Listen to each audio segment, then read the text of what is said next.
All right, folks, we are diving into the first Patreon exclusive video. And this is a very exciting moment because ever since I started my Patreon, I've wanted to bring extra content to everyone that is gracious enough to become a patron. And well, here it is. So today we are doing some behind the scenes stuff, or behind the blue, as I like to call it. And we're working on the samurai overview. So you may have noticed that at the start of all of my Final Fantasy XIV videos, I like to include a section that is very cinematic and very fancy. And that's what we're going to do right now. We're going to capture a bunch of different clips that are going to go in the first 30 seconds or so of my samurai overview. So the first thing that I like to do for these overviews is have my character look like the game's version of the samurai. Right now, I'm wearing some pretty fancy glamours. I've got my hat on and I've got this white outfit, but I want to make myself look like the standard samurai. So I'm gonna go ahead and buy the regular samurai armor. I'm gonna get the chest piece. Here we go. Okay, so I just bought the gear. Now I have to equip it, and now my character looks like more like a samurai. I'm going to keep the hat on because this kind of hat looks really awesome, but I'm probably actually going to have to take it off to record some of the clips. So now that we have our costume equipped, what I'm going to do is I'm going to save this as a gear set so I don't have to keep re-equipping it and unequipping it manually. And we're going to travel over to the Kugane area. This is the main hub that was introduced with Stormblood, the Stormblood expansion. And it is also home to the samurais. And something that's very cool about Kugane is all of the landscapes really are Japanese inspired. It's very, very beautiful, and it fits with the samurai aesthetic. So something that I have to do is figure out exactly where I want to place my character and what kind of motions I want to go through. I've already picked out a song that I want to use for this video.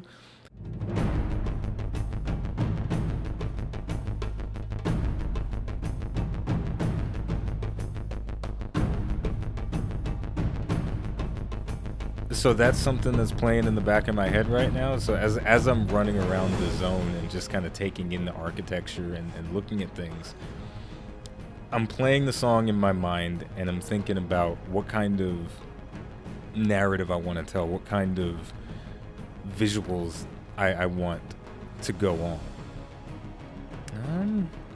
And it's tricky, you know. This is the part though that I enjoy the most, because this is a lot like what I used to do and still do before becoming a content creator.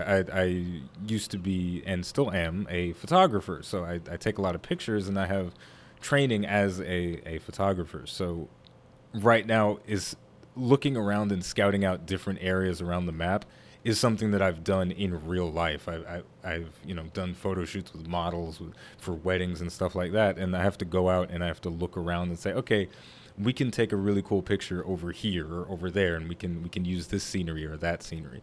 And I just thought of an idea of a place that I can use.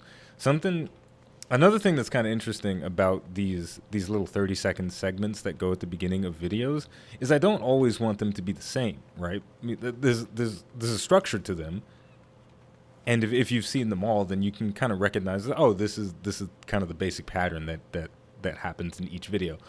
But I always try to incorporate something that's just a little bit different in each one. And something that's been a constant throughout every video so far, this guy looks cool. Something that's been a constant in every video so far is that all of the shots of my character before the action starts have been static. So I've never been walking around with my character. So for this video, for the samurai, I'm tempted to include a dramatic walking shot. So and this area right here looks really, really awesome. We got a little airship in the background. We've got just this long, straight path that looks pretty good. So if I were to zoom my character all the way in, that's a little bit too tight. But somewhere around here, just walking forward looks pretty intense. I may end up using this. I may not use this. but I kind of like how this feels. I could even rotate the camera around my character and do something like that. But one of the main reasons why I don't do any walking shots like this is because there's no depth of field in Final Fantasy XIV when you're just playing the game normally. But as soon as you enter the /G pose feature, that's where you get to play with depth of field. So if I go in /G pose right now, we can see that there's depth of field, and I just like having depth of field because it just looks really awesome. It allows you to isolate specific things that you want people to pay attention to. So despite the fact that it does look kind of cool to dramatically walk down this pathway, I don't get to play with the camera as much as I would like to. Something, again, that you get to do with G-Pose is you get to offset the camera. So instead of having my character dead center walking straight forward in G-Pose, what I would do is have my character slightly off center and have them walk forward. But one of the limitations of G-Pose, I can toggle my character to walk forward, but as you can see, they ain't going nowhere. So I'm just kind of in space, just kind of floating around, and this is not the look that I want. You know, like if there were a way to make my character actually move forward while toggling this walk forward animation, that would be dope. But that's just the limitations of G-Pose. So I don't know if I'm actually gonna do the walk forward thing, but there are some other ideas that I wanted to implement for this video. So let me pick a spot that I want to stand in. So you know what? I am gonna actually record the walk. But the question is, how do I want to do it? Do I want to have the camera all the way zoomed out, or do I want to have it zoomed in and dramatic? Do I want to? This is actually kind of a sweet spot right here, because we've got a nice wide angle. I'm pretty sure I'm centered and walking straight. This looks pretty good, and this is like the magic of filmmaking right now. Is like sometimes you just stumble onto an accidental moment of awesomeness, and that's what happened right now. So I'm just gonna let this play out. My character's just walking forward, doing its thing, and once we get to the end of the road, then I'm gonna stop. All right, so I'm gonna go back and do it again, but I'm gonna do it from a little bit tighter in this time. I'm gonna be a little bit tighter in. I had a bit more. Whoops! I had a bit more space at the bottom of the screen last time. This time I want to be really tight at the bottom, so you can barely see any ground, and you get a little bit more of that sky. Hopefully I don't bump into any NPC. Yeah, you damn right you walk around, you stupid NPC. That's probably not going to be in the final clip anyway, but that kind of stuff is always funny. Happens in real life too. So that's kind of our starting point. So that's something now that's going to be turning in my mind as I continue forward, is I have this walking animation that I can use. Now, something else to consider as well is what kind of narrative are we telling with where we're walking specifically? Because that first location is very beautiful, but we're not actually going anywhere. What I could do is, and what I'm going to do, is record another walk, but this time I'm on this bridge or on this dock, and I'm walking towards a boat. And then what I can do after that is teleport to the area that I get taken to by the boat, and potentially we can do some chaining together of visuals here. So let's start the walk, but I don't want to have the airship in the background. So what I kind of want to do is walk forward but have the camera at a little bit of an angle. That airship is kind of killing me right now. I don't really like it, nor do I like that. I like this, but I don't like it at the same time.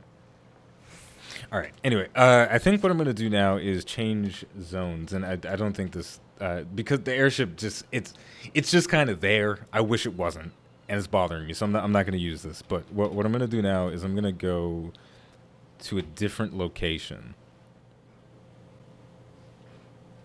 The Ruby Sea. The Ruby Sea is pretty. Yeah, the Ruby Sea is beautiful. My character is probably a little bit too strong for the Ruby Sea. I'll probably one-shot a lot of the enemies in here, but that's okay. But maybe not. And I'm still, again, not sure if I'm actually going to use the Ruby C. Actually, yes, I am. I'm totally going to use the Ruby C because this spot right here is gorgeous.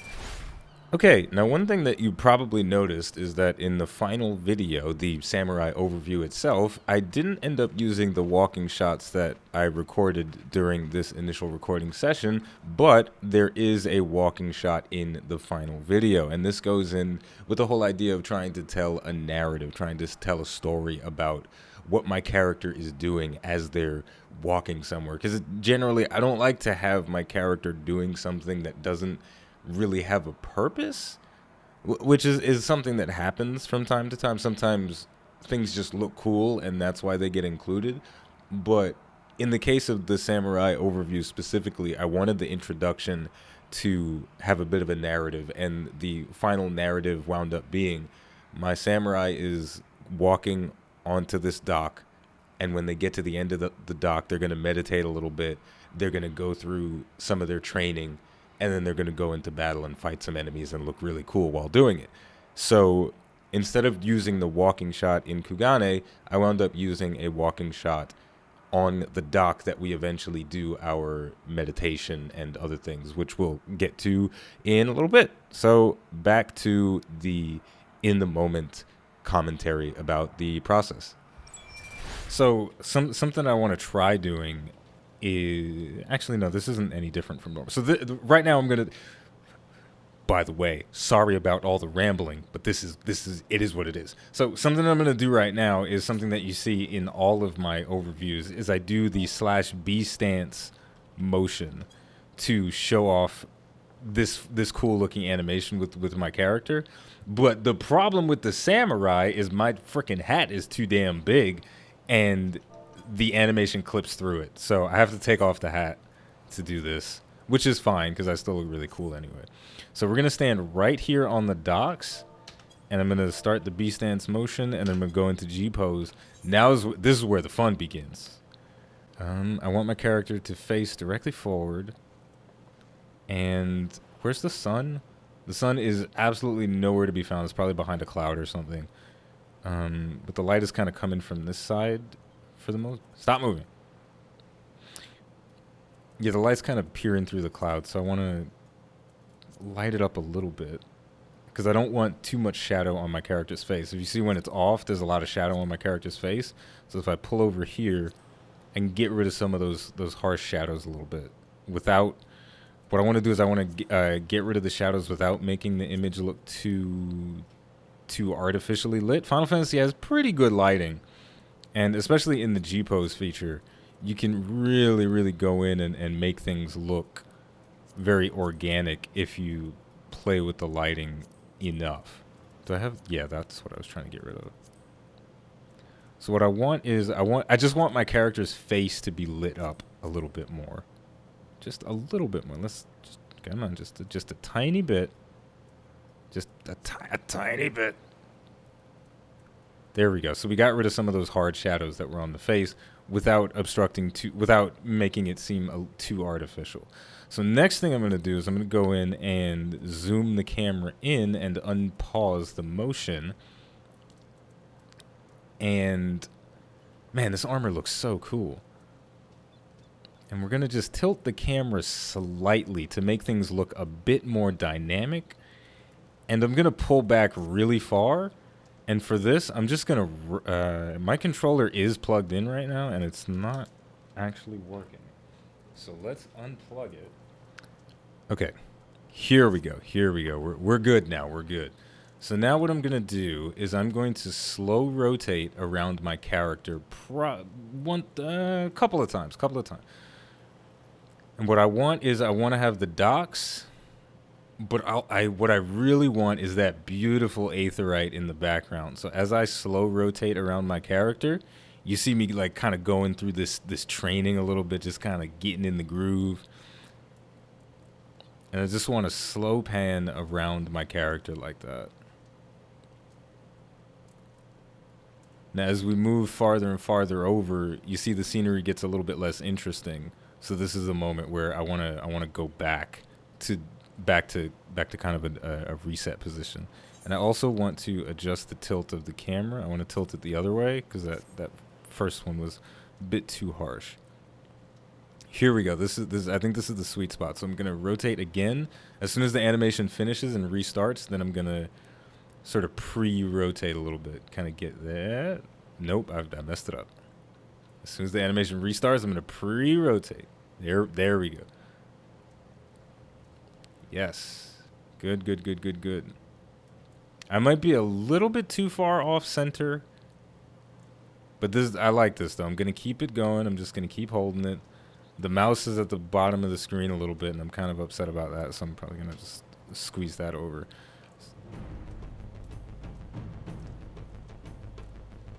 I think I got something that's usable in there. One of those slow pans is going to be useful.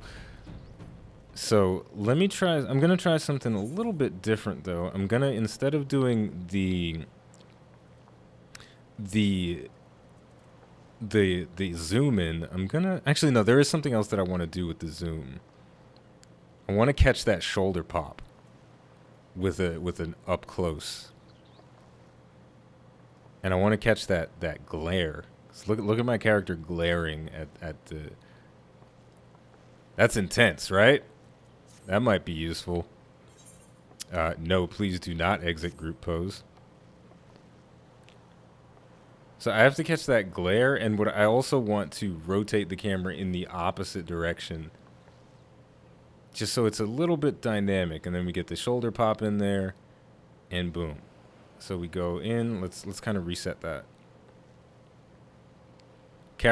My character like looks almost perfectly at the camera there, so I'm gonna try to slowly pan up in time with the animation, so that when this shoulder pop thing happens, it's right in the sweet spot. Boom. That's pretty good. But this is what it's like though. A lot of the times, it's trying to find those moments of where you can say, whoa, this looks really cool. And a lot of it is organic, where the cool moments just happen somewhat randomly, but because I have an idea of what I want to happen, I can force the really cool, awesome moments to happen. And that's the trick with doing anything creative, is some of it is random and some of it is about just making magic happen. But you have to know what you want to do so you can put yourself in a position for the magic to happen, right? The biggest lie that anyone can tell you is that just cool things just happen, and cool visuals. Well, you know, I just happened to stumble upon this awesome thing. Nobody just happens to stumble upon anything.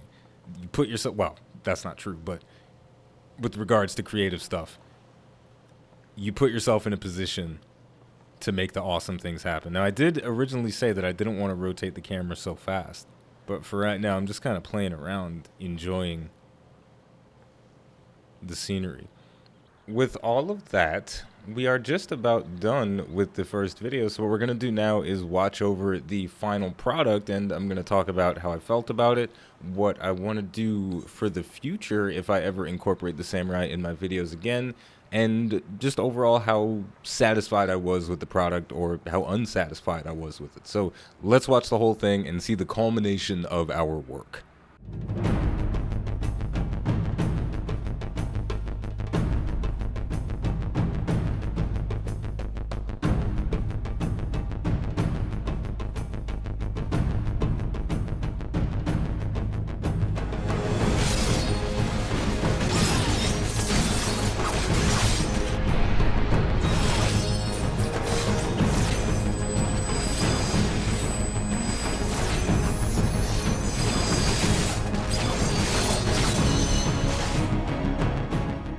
Okay, so that was obviously very intense. One thing that I was really happy about for this introduction clip was that I got to use a lot of hard cuts, and generally speaking, I use a lot of crossfade. So I tend to blend the clips together a lot, as opposed to just cutting from one scene to the next, to the next, to the next. So I was very happy that I was able to incorporate more hard cuts than I normally do in my Final Fantasy XIV videos. Something that I was a bit unsatisfied with was the combat clips. There were just some bits of it that I felt could have been smoothed out a little bit. And if I incorporate the samurai again, I'm going to try and double down on this one particular concept, and that was using the Ei Jutsu, the charged up weapon skills. I wanted to synchronize sort of putting the weapon in the sheath and starting the charge animation with the rhythm of the music. But I also wanted to have a little bit more camera synergy, but I didn't have enough time to really go in and spend hours and hours and hours trying to get the perfect scene. So I ended up just not having as much camera synergy as I wanted to have. I wanted the visuals to sync up a little bit better, but overall I'm very happy with it. But I know for the next time that I go in to make something with the samurai, there's more rigidity that I want to have with the way the animations are for the samurai, because they're so precision, so exact, versus something like the monk. The monk is a lot more fluid than the samurai in terms of the way that they fight. So I want to really nail down that rigidity, maybe use more static angles as opposed to the constantly rotating camera to really drive home the point that the samurai is precision. They're trained. They are 10,000 hour experts. And yeah, that is gonna do it though for the first bit of behind the scenes of my creative process. I hope you guys enjoyed this. This is definitely a format that I can see myself going forward with. So if this is something that you like, be sure to let me know, and stay tuned for more of these, especially for other games. When I start making content for Destiny 2 again, there is going to be plenty of behind the scenes stuff to do for that. And there's more Final Fantasy 14 behind the scenes stuff to do. So as more overviews get made, I'm going to continue doing this kind of stuff with them. So thank you very much for watching. Thank you very much for your patronage, and I'll see you next time.